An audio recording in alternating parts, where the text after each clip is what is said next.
Bom dia, boa tarde ou boa noite. Eu sou o professor Ismael Henrique e, junto com o professor Kelvin Santos, irei falar um pouco sobre como o processo da percolação ocorre nos diferentes tipos de solo.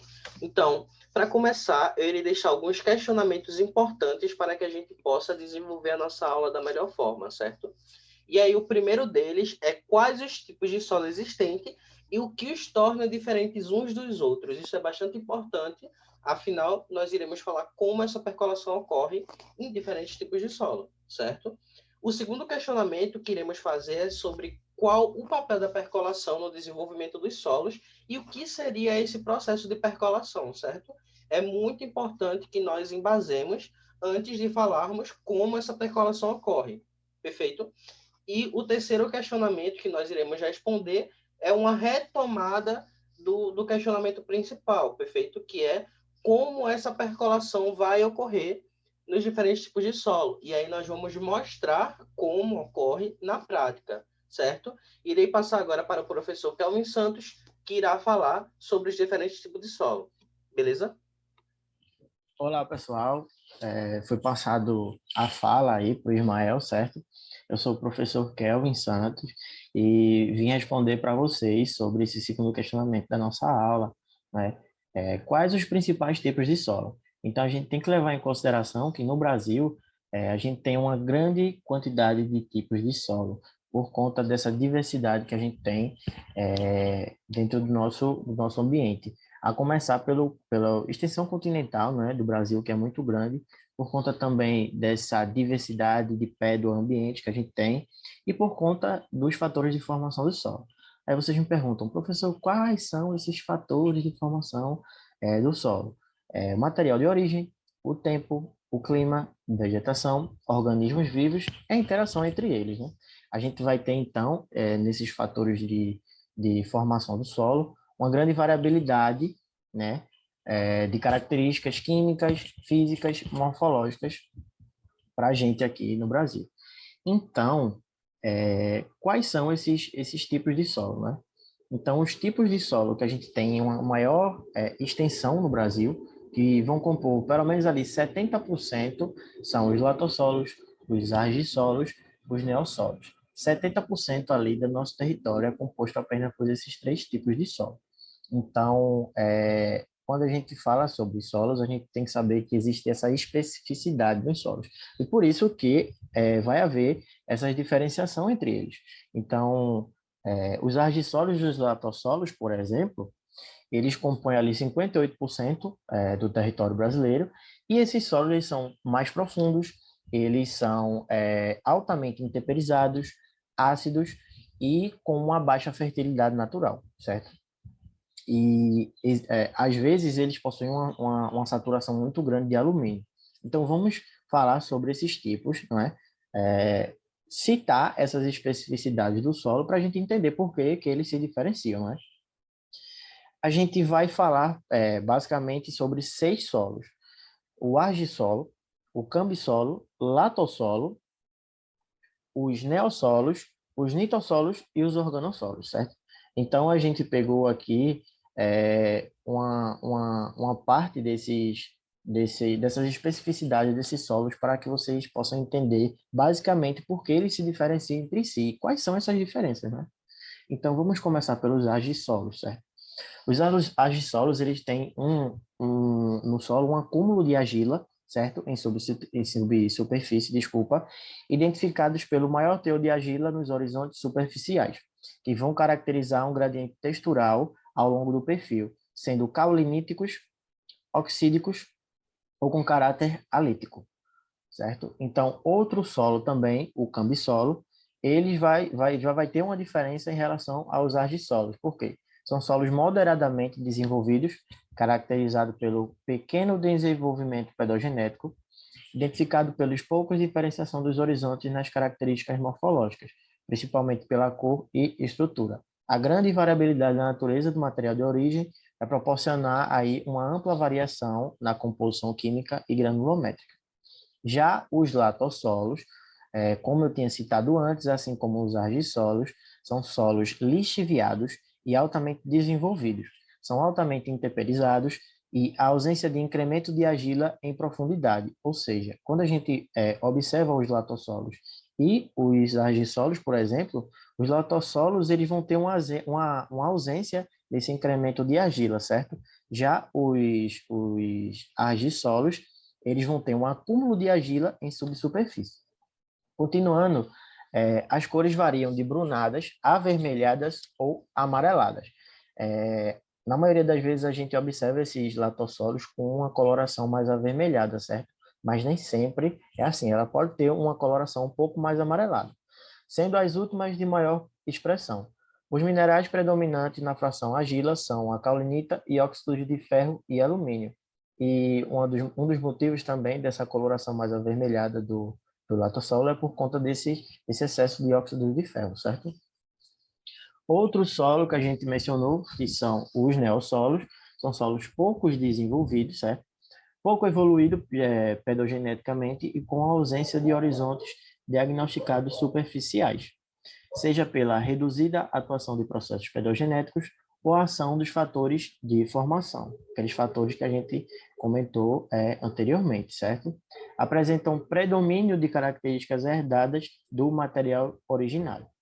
Já os nitossolos, certo? São solos argilosos, ausência de gradiente textural e bem estruturados, apresentam textura argilosa ou muito argilosa, com pouco incremento de argila em profundidade, certo?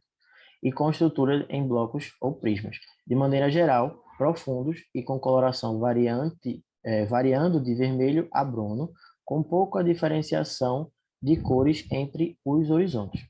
E os organossolos, que foi um dos solos citados lá no comecinho, quando a gente comentou, né? São solos de constituição orgânica, formada por elevados teores de matéria orgânica, oriunda da deposição e acúmulos de resíduos vegetais, com ou sem mistura de materiais minerais. O acúmulo de material orgânico pode ocorrer em condições de drenagem livre, em altitude elevada e com baixas temperaturas ou impedida, como nas baixadas ou depressões.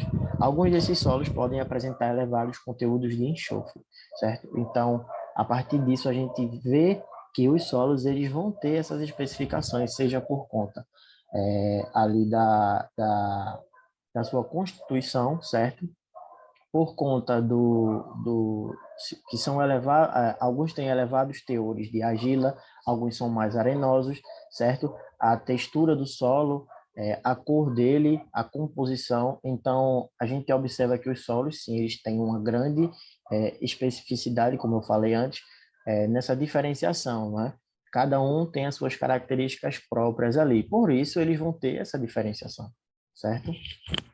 Obrigado, senhores. Eu vou passar a palavra para Ismael, certo? Que ele vai continuar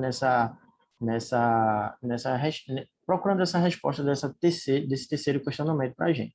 Obrigado. E aí, dando continuidade à nossa aula, como o professor Kelvin falou, eu vou trazer um pouco sobre o que é o processo da lixiviação, certo? E aí, em linhas gerais, esse processo vai se configurar como todo o movimento da água em subsuperfície. Uma pequena pausa só para dizer que nessa parte que vocês acabaram de ver, eu estava falando sobre o processo da percolação e eu acabei falando lixiviação, certo? Aí só para fazer essa correçãozinha, né, e não haver confusão, eu estava falando da percolação, que é esse movimento da água em subsuperfície. A lixiviação eu vou falar um pouco mais na frente e vou explicar o que é, certo? Então, continuem a aula e espero que vocês gostem. Valeu! Então, vamos analisar essa imagem que eu trouxe aqui do livro Para Entender a Terra. Nós conseguimos observar nela o processo de lixiviação e como ocorre esse processo de lixiviação, né?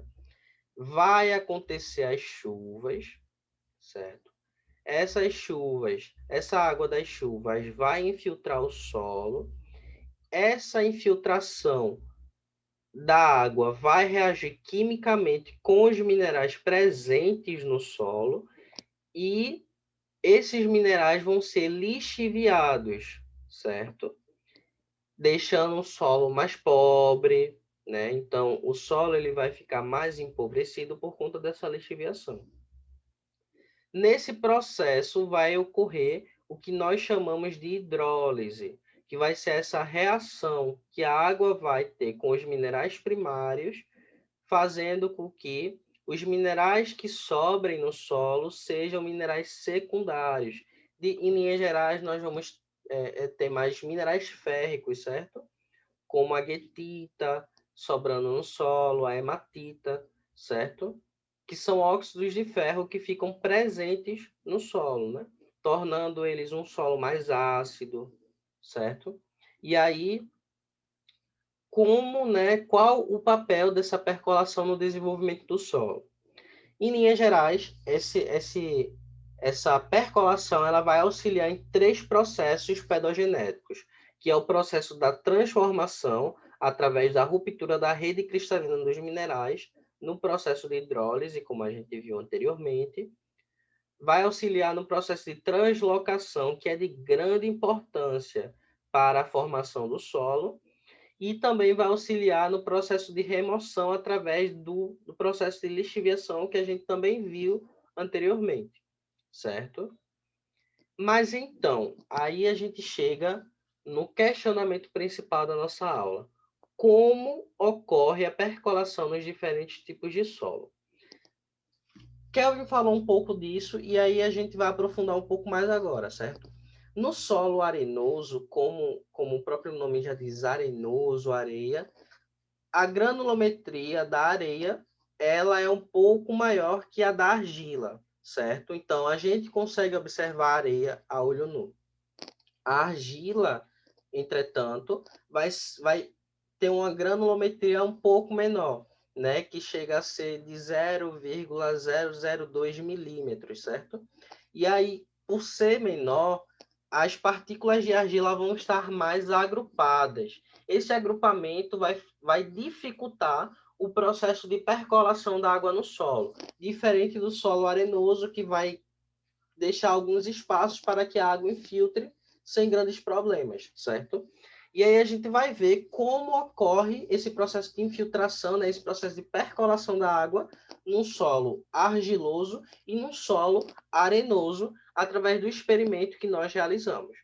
E aí, para demonstrar, né, esse experimento, nós utilizamos massa de modelar, representando a argila, porque nós não conseguimos, infelizmente, comprar argila.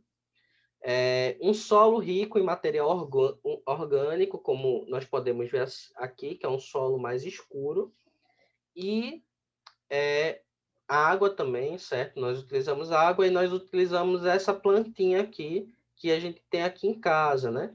Onde esse vaso que contém o solo e a planta, ele tem uma vazão de água por baixo, né?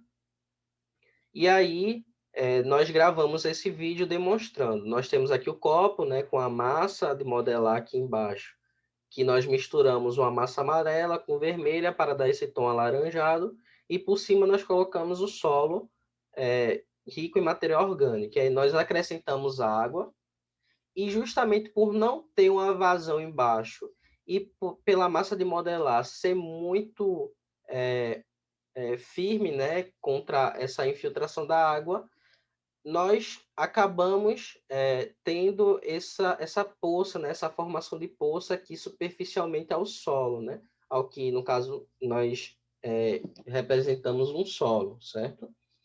E aí perceba que essa água ela não desce, eu mexi o copo, mas a água permaneceu, né, aqui em cima, né, como uma espécie de alagamento, certo? E aí, em contraposição a isso, nós temos aqui esse vaso, onde eu fiz o mesmo processo de acrescentar água, inclusive acrescentei mais água nesse vasinho. E se vocês perceberem, a água ela infiltra, ela percola com muito mais facilidade, certo? Então, veja, a água ela sai em abundância, certo? Não tem dificuldade para a água sair. Por quê? Porque é um solo mais arenoso, certo? Que permite essa movimentação da água por dentro do solo. E aí eu trouxe algumas imagens de como ficou o copo depois do experimento. Perceba que a poça continuou em cima, né? Continuou encharcado superficialmente, E embaixo nós conseguimos ver que a água ainda assim conseguiu ultrapassar a massa de modelar em alguns pontos, né?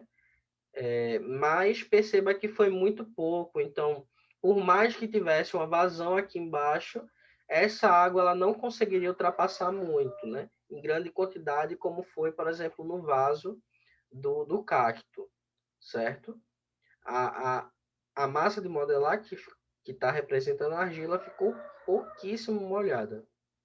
E aí, eu trouxe algumas imagens, né, de antes e depois do cacto. Antes, perceba que o solo aqui está mais seco, né, e depois de ter colocado essa água, o solo ficou mais úmido, mas não ficou encharcado, diferente do copo, certo? Obrigado pela atenção, espero que vocês tenham gostado da aula. Um grande beijo para vocês, se cuidem e até a próxima. Valeu!